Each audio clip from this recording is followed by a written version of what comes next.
So I find it super interesting that, starting in such what might be perceived as kind of like such a niche kind of category, right? In the kind of collectibles space, how did you think through kind of what the TAM was and then kind of expansion, when it comes to categories? Um, so there's how we thought through it, and then there's how investors thought through it, is what I would say. So in the early days, like almost all of the money we raised for Whatnot was last year. And when we first started out, we did not have an easy time fundraising. We went through Y Combinator, and then right before COVID hit. And at the end of Y Combinator, we were only able to raise $300,000. And to just give you some sense, we are by a good margin the most valuable company from our Y Combinator class today. And there's investors will look at that and they'll go, "Oh, you're just selling Funko Pops. I don't know if this can be a really large market." And that's what they said to us. And as a function of that, they didn't invest largely. We had enough, but I think particularly if you're a software business, and like you're running almost 100% on software, you don't need a lot of money. With a team of 4.5 people, we got to $1 million a month in sales. And so you don't need a tremendous number of people to go and achieve pretty material results with software. Now, then there's what we believed about the business.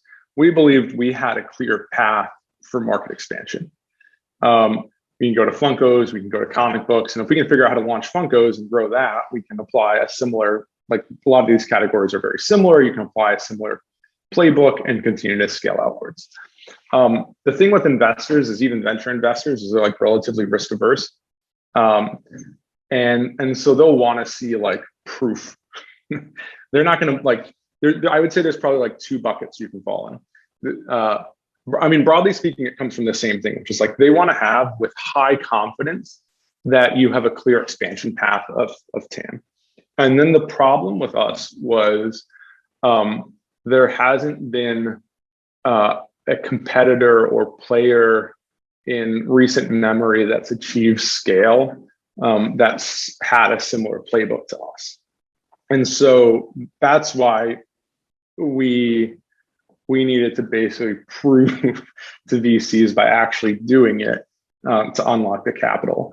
What's the more typical marketplace models that I've seen recently in terms of like market expansion, like the Uber, DoorDashes of the world, where it's like you take a city or two cities, and then if the economics, et cetera, look really good there, the VCs can extrapolate outwards and run their models and be confident in like the returns of the business.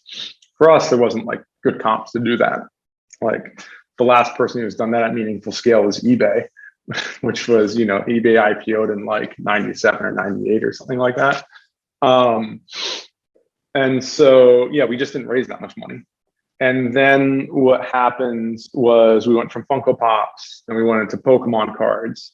And those, within a few months became bigger than the Funko Pop business. And then we went into sports cards. And then every major Series A or, every major venture capital firm that you've heard of came knocking at that point.